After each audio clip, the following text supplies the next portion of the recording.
সুস্বাগতম। নবদ্বীপে রাস হলো একটি ঐতিহ্যবাহী বাংলার উৎসব যা মূলত নবদ্বীপে পালিত হয়। এটি ধর্মীয় এবং সাংস্কৃতিক উভয় দিক থেকেই গুরুত্বপূর্ণ। নবদ্বীপের রাস উৎসব শাক্ত ও বৈষ্ণব উভয় সম্প্রদায়ের রীতিনীতি দেখা যায়। এই উৎসবে বিভিন্ন দেবদেবীর মূর্তি স্থাপন করা হয় এবং পূজা করা হয়, যার মধ্যে রাধাকৃষ্ণ এবং দুর্গা বিশেষভাবে উল্লেখযোগ্য। নবদ্বীপের রাস উৎসব কেবল একটি ধর্মীয় অনুষ্ঠান নয়, এটি একটি সাংস্কৃতিক উদযাপনও। এই উৎসবে গান, নাচ এবং অন্যান্য সাংস্কৃতিক অনুষ্ঠানের আয়োজন করা হয়। নবদ্বীপের রাস উৎসব নবদ্বীপের সংস্কৃতির একটি গুরুত্বপূর্ণ অংশ এবং এটি এই অঞ্চলের মানুষের জীবনে এক বিশেষ স্থান অধিকার করিয়াছে। এই ধর্মীয় সাংস্কৃতিক উৎসবকে নিয়ে ইউটিউবের সাহিত্যের নবদিগন্ত চ্যানেলে আজকের ভিডিওটি হলো নবদ্বীপের ঐতিহ্যবাহী রাস উৎসব। গ্রন্থনায় রবীন্দ্র কুমার চক্রবর্তী। বাংলা প্রকৃতির মধ্যে দিয়ে অন্তহীন সৌন্দর্য এবং অফুরন্ত প্রাণ প্রাচুর্যের ঐশ্বসিত প্রকাশ, তা বাঙালি চিত্তকে প্রভাবিত করে তাকে করেছে আনন্দ উচ্ছল ও প্রাণচঞ্চল। তাই প্রাত্যহিক জীবনের শত দুঃখ, দৈন্য, বেদনা, গ্লানি বাঙালিকে কখনো অভিভূত করেনি। ভাঙ্গানো প্রাকৃতিক বিপর্যয়ের মধ্যেও নানা রকম উৎসব আয়োজন করে তারা। উৎসবপ্রিয়তা পটভূমিতে আছে তার অফুরন্ত প্রাণ প্রাচুর্য, আছে বঙ্গ প্রকৃতির অবহেলিত প্রসন্ন নয়নলোভন সৌন্দর্যের অনুপম রূপশ্রী।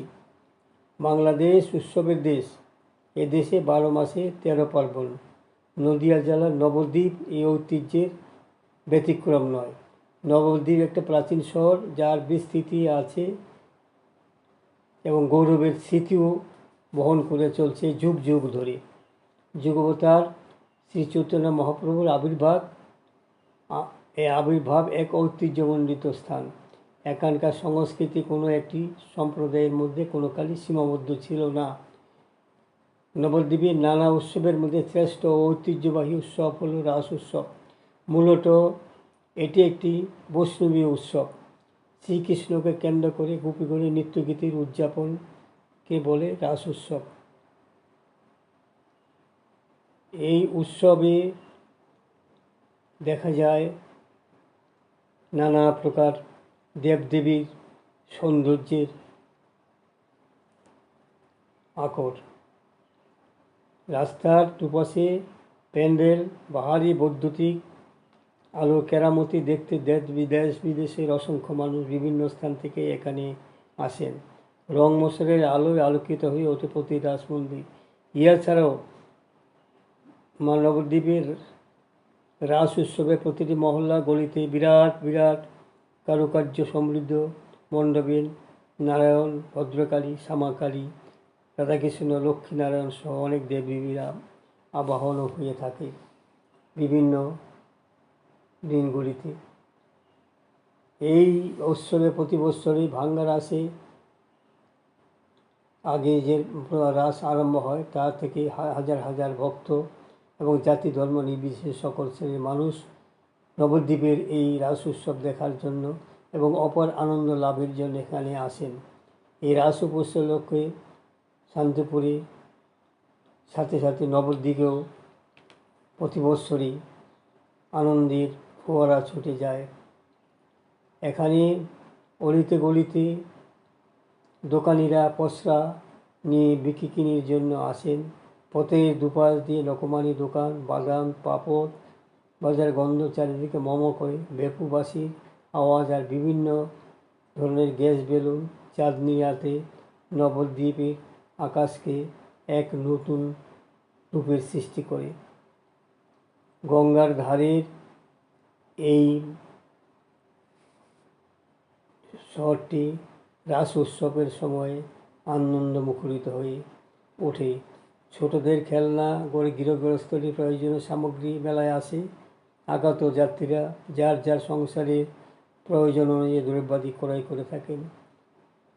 নবদ্বীপের রাসমেলার সবচেয়ে উল্লেখযোগ্য আকর্ষণ হল এখানকার দর্শনীয় নানান প্রকারের মূর্তির পূজিত ঠাকুরগুলি, যার দৃশ্য অপার আনন্দ দান করে থাকে।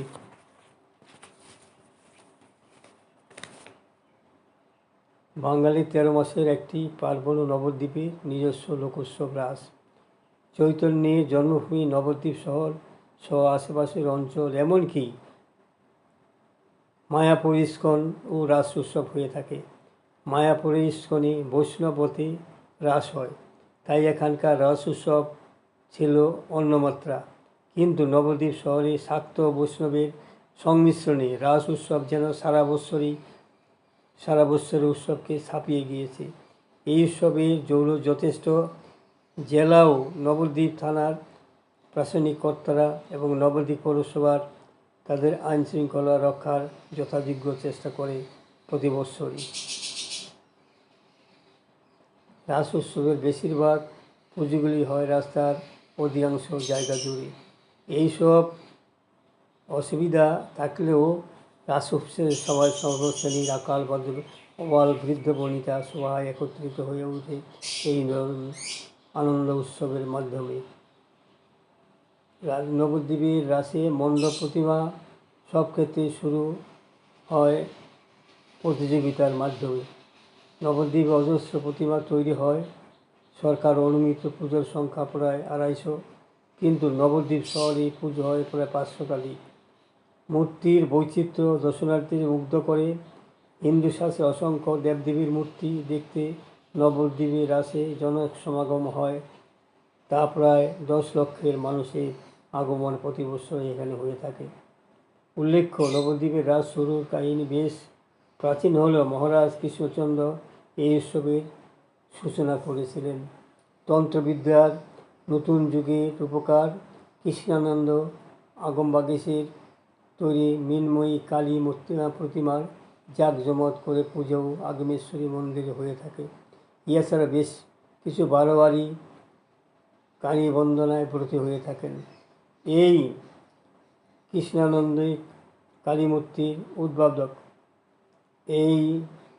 এরই ফলে তন্ত্র ও স্মৃতিশাস্ত্রের প্রভাব নবদ্বীপের রাস উৎসবে প্রত্যক্ষভাবে প্রভাব বিস্তার করেছে। বৈষ্ণবীয় রাস পূর্ণিমা এখানে শাক্ত পূর্ণিমায় পরিণত হয়। শাক্ত ও বৈষ্ণব ধর্মের এক অপূর্ব অবস্থান এখনও নবদ্বীপের রাস উৎসব। তবে শাক্ত রাসের পাশাপাশি বৈষ্ণব রাসের উৎসবও প্রাণবন্ত। শ্রীবাস অঙ্গনের সমাজবাড়িতে, পোড়ামাতলার হরিসভায় ও বড় আখড়ায়, মায়াপুর ইস্কনের মন্দিরে, চৈতন্য সারস্বত মঠে আবার পূজিত হয় শ্যামাকালী, ভদ্রাকালী, মুক্তকালী, রণকালী, নিত্যকালী, কৃষ্ণকালী, ছিন্নমস্তা প্রভৃতি। বিভিন্ন কালীমূর্তির মধ্যে দেখা যায় বিভিন্ন রূপ, যেমন অসুর মর্দিনী, বিন্দুবাসিনী, গণেশ জননী, অন্নপূর্ণা ও গঙ্গা মাতা, নবদুর্গা প্রভৃতি। বড় বাজেটের পুজোয় এবছর বহু মাপের মা প্রতিমা সহ আলোর রোশনাই এবার অনেক বাড়বে বলে আশঙ্কা করা হচ্ছে। সরকারপাড়া নটরাজ পুজো শহরে টাউন ক্লাব, রয়্যাল ক্লাব, রাধাবাজারে Nataraj, Amar Bharati club, station road quarter সংলগ্ন মাঠে রাস উৎসবের দর্শকদের ভিড় উপচে পড়ে প্রতি বৎসরই। ভৃগরায় প্রচলিত অতি প্রাচীন পুজো দেয়ারাপাড়ার এলানেকাকালী, ভাদরপাড়ার সব শিবা, তেগুড়িপাড়ার বড় শ্যামামাতা, যোগনাথতলার গৌরাঙ্গিনী এবং রণকালীতলার রণকালী উল্লেখযোগ্য। ঐতিহ্যের বৈচিত্র্যচিত্র ভদ্রকালী, বৃন্দাকালী, আনন্দময়ী, ভুবনেশ্বরী, পার্থসারথী, ভারত মাতা, শবশিব, প্রবল্যনগরের অনন্তকালী, ছোট শ্যামা, মেজ শ্যামা, প্রতাপনগরের পুজো, বর্লিঘাটের পুজো, ওলাদেবীর তলায় পুজো, পোড়ামাতলা রোডের বেহুলা, লক্ষিন্দর প্রভৃতি পুজো মানুষকে কাছে টানে। শাক্ত আর বৈষ্ণবের মিলন দেখা গিয়েছে দেবী গোষ্ঠীর প্রতিমার মধ্যে। তবে এখানকার শাসন ব্যবস্থা ভালো। নবদ্বীপের থানার থেকে এখানে প্রতি বৎসরই প্রশাসনিক কাজে নিয়োজিত থাকে অসংখ্য পুলিশ। তাদের সহযোগিতায় প্রতি বৎসরই এখানে কোনো বিশৃঙ্খলা দেখা দেয় না, বরং সুন্দর পরিবেশে নবদ্বীপের পূজা, নবদ্বীপের রাস সমাধা হয়। বন্ধুগণ, আমার এই ছোট্ট ভিডিওখানি এখানে শেষ হলো। যদি আপনাদের মনোবোধ হয় সাবস্ক্রাইব, শেয়ার এবং লাইক করতে ভুলবেন না যেন। সুস্বাগতম।